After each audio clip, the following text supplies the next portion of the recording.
Wow.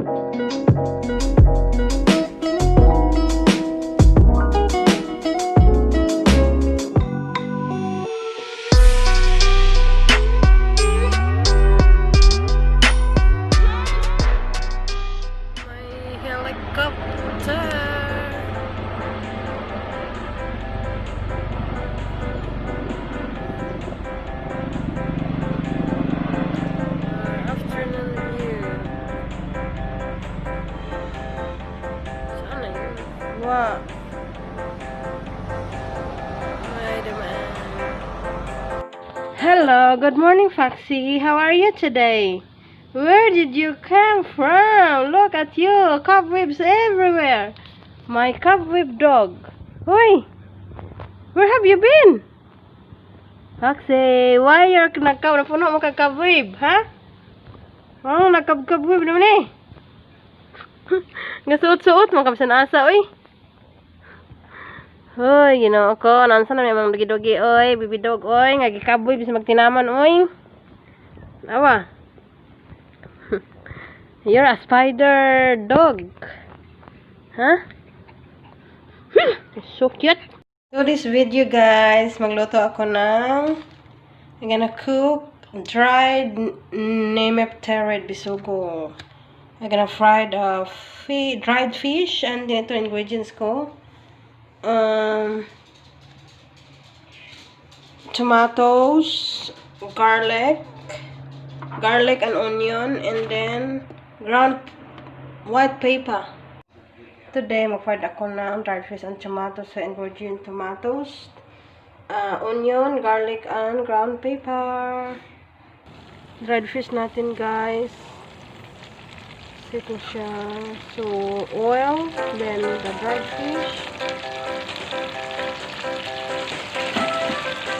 I need to balik ka din.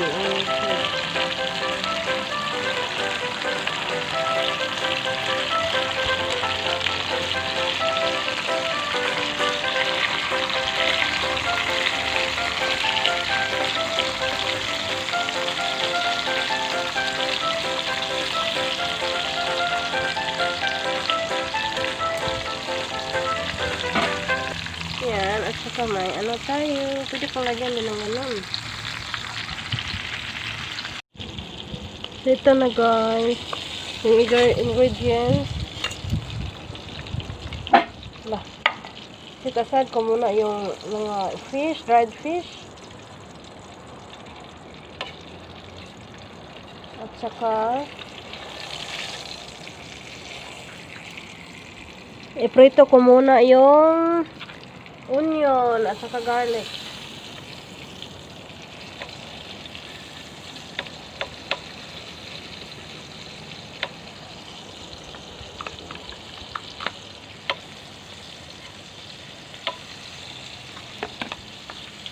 Yung onion at garlic. Then yung tomato.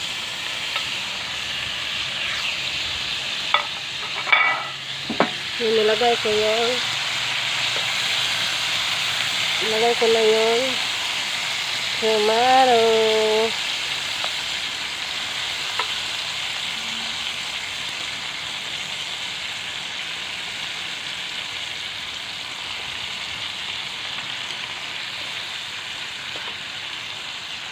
There you go.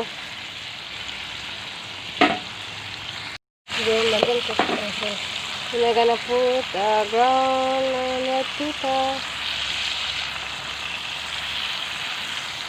and then nearly ready na. Yan natin.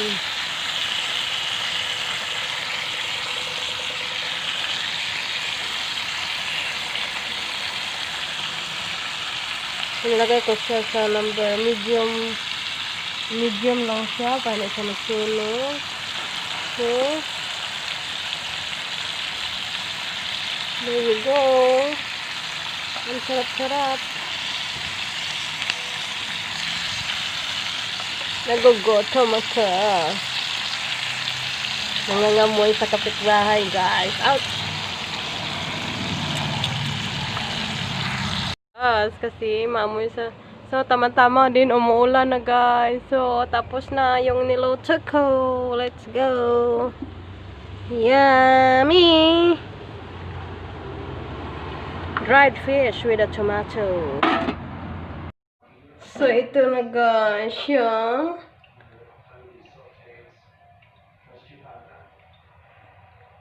dried fish na may tomato. Parang escabeche dried fish. Yummy, yummy. Let's gonna eat.